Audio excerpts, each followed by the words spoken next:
혹시 이런 적 있으셨나요? 친구의 작은 부탁을 차마 거절하지 못해서 주말 내내 쉬지 않고 남의 일만 잔뜩 하면서 왜 또 내가 이걸 하고 있지? 하며 혼자 속으로 끙끙 앓았던 경험. 회의 시간에 yes라고 말한 적은 수십 번인데 정작 no라는 말은 한 번도 못 꺼내보고 집에 오는 길에 가슴을 퍽퍽 쳤던 날들. 항상 주변 사람들이 와, 너 진짜 좋은 사람이야 라고 말해주는데 집에 돌아와 불 끄고 누워 있으면 정작 제일 못 챙긴 사람은 항상 나 자신인 것 같은 기분. 심지어 사람들은 그런 당신에게 이렇게 말하죠. 넌 진짜 천사야. 법 없이도 살 사람이다. 그 말 듣고 웃어는 주지만 사실 당신은 어렴풋이 알고 있어요. 내가 정말 마음이 넓어서만은 아니라는 걸. 거절했을 때 상대 표정이 굳어지는 게 무섭고 나를 싫어하게 될까봐 마치 벼랑 끝에 선 사람처럼 억지로 웃으며 고개를 끄덕였던 순간들이 너무 많다는 걸요. 오늘은 당신이 평생 숨겨왔던 지나친 친절과 아무에게도 기대지 못하는 외로운 독립심의 정체를 같이 한번 들여다보려 합니다. 이건 당신의 성격이 특이해서도 아니고 의지가 약해서도 아닙니다. 내 뇌가 살아남기 위해 나를 위해 한 행동들이거든요. 오늘도 마음 해는 밤 시작하겠습니다. 심리학에서는 위협 앞에 선 사람의 본능적인 반응을 보통 세 가지로 설명합니다. 싸우거나 도망가거나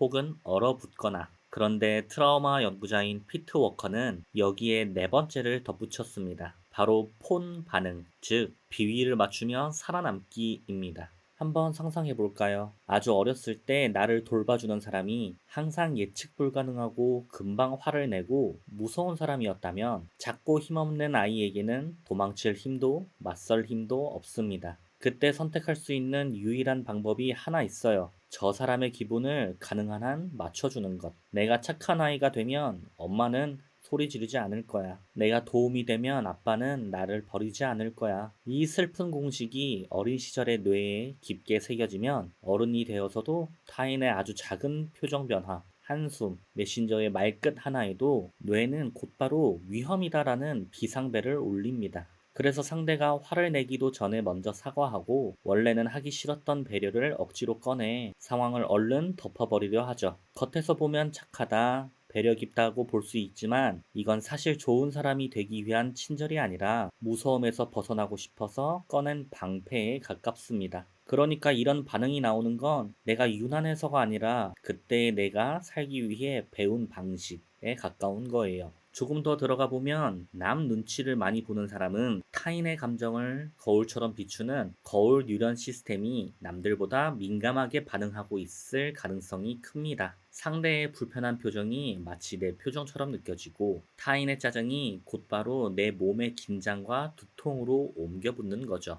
그래서 뇌 입장에서는 남의 기분을 망치는 것보다 차라리 내가 조금 더 참는 게 훨씬 안전한 선택처럼 느껴졌던 겁니다. 이것도 마찬가지로 내가 너무 예민해서가 아니라 내 뇌가 남의 감정까지 함께 느끼도록 설정되어 있었구나 라고 봐주는 게 더 정확해요. 그냥 싫다고 말하면 되잖아. 이렇게 말하는 사람들은 모르기 쉬운 우리만의 힘든 지점이 하나 있습니다. 심리학자들은 이걸 이렇게 부릅니다. 거절 민감성 이형증. 누군가 당신의 제안을 거절하거나 당신을 비판했을 때 그냥 기분만 살짝 나쁜 게 아니라 가슴이 철렁 내려앉고 속이 쿵 하고 훅 꺼지는 느낌. 마치 온몸이 맞은 것처럼 아팠던 적 있지 않나요? 이건 비유가 아니라 실제 통증과 비슷한 감각에 가깝습니다. 연구에 따르면 사람이 사회적으로 거절당했을 때 뇌에서 반응하는 부위가 있는데요. 뜨거운 볼에 데이거나 칼에 베었을 때 통증을 느끼게 하는 전측 대상회 피질과 거의 똑같은 영역이라고 해요. 즉, 당신의 뇌는 이렇게 느낀다고요.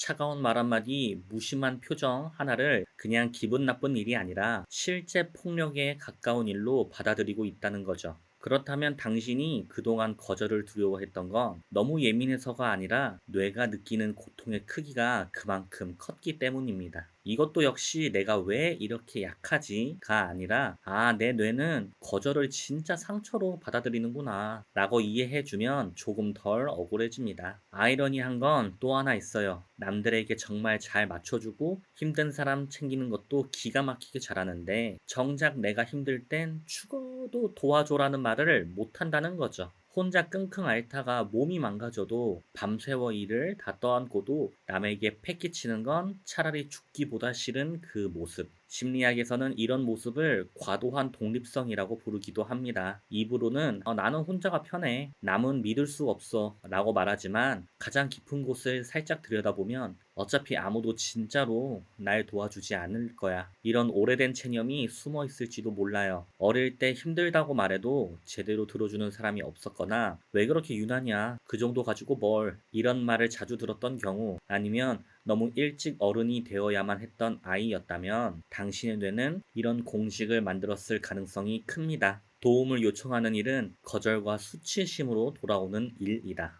그래서 언젠가부터 타인에게 의지하는 걸 먼저 끊어버리고 스스로 벽을 쌓게 됩니다. 이걸 애착 이론에서는 회피형 애착이라는 단어로 설명하기도 해요. 하지만 이것도 결국 한 가지 사실을 말해줄 뿐이에요. 나는 예전에 도움을 청했다가 너무 많이 다쳤어. 이건 나약함이 아니라 상처의 흔적이죠. 그리고 또 하나 당신을 괴롭히는 게 있습니다. 바로 멈추지 않는 생각들. 회의가 끝난 지 오래 지났는데도 아까 그 말을 했을 때 팀장님 표정이 약간 달라진 것 같았는데 그 단어 말고 다른 표현을 쓸 걸. 샤워할 때도 잠들기 직전에도 뇌는 이런 상황을 계속 시뮬레이션을 돌립니다. 주변 사람들은 너는 생각이 너무 많아. 예민하게 굴지 마. 라고 쉽게 말하지만 당신은 알고 있어요. 이게 내가 하고 싶어서 하는 게 아니라는 걸. 우리 뇌에는 아무것도 안 해도 계속 돌아가는 디폴트 모드 네트워크라는 시스템이 있는데요. 이게 유난히 활발한 사람들이 있습니다. 심리학에서는 이걸 지적 과흥분성이라고 부르기도 해요. 남들이 A만 볼 때 당신의 뇌는 A 뒤에 B,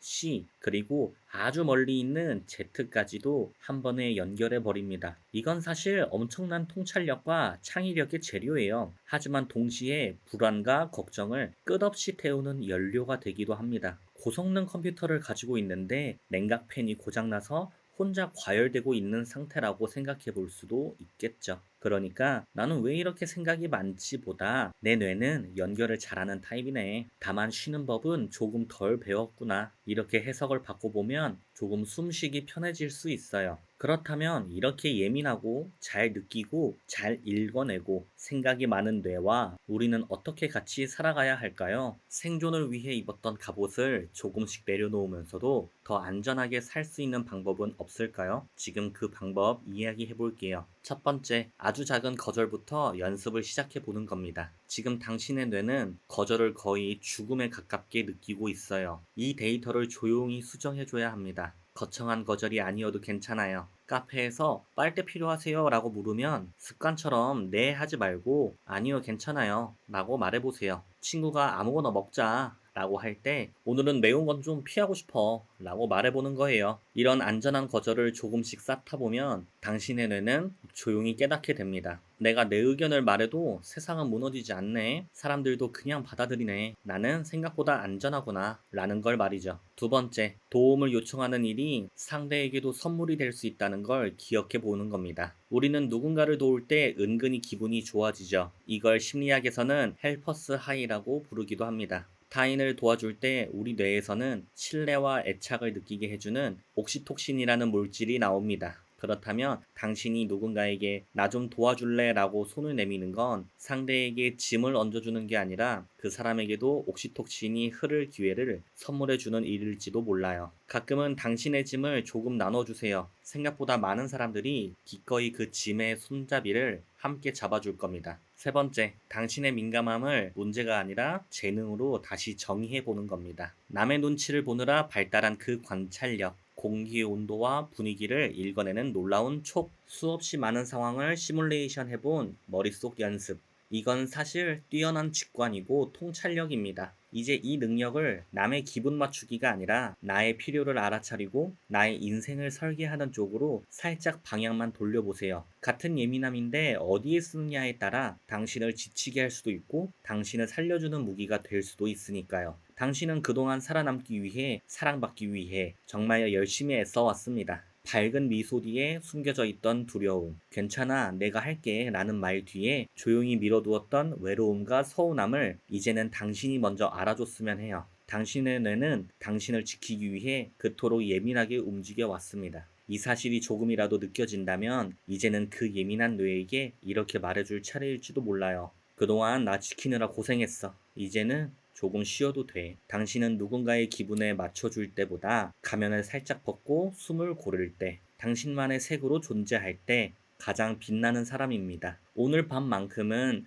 남 걱정 조금 줄이고 조금 더 나와 내 마음을 위한 편안한 잠을 청해봤으면 좋겠습니다. 오늘 이야기가 조금이라도 당신의 지친 마음에 작은 쉼표가 되었다면 좋겠어요. 영상이 괜찮았다면 구독과 좋아요로 다음 이야기를 기다리는 마음을 살짝 표현해 주세요. 오늘도 자기 자신을 잃지 않으려고 애쓴 당신의 하루를 진심으로 응원합니다.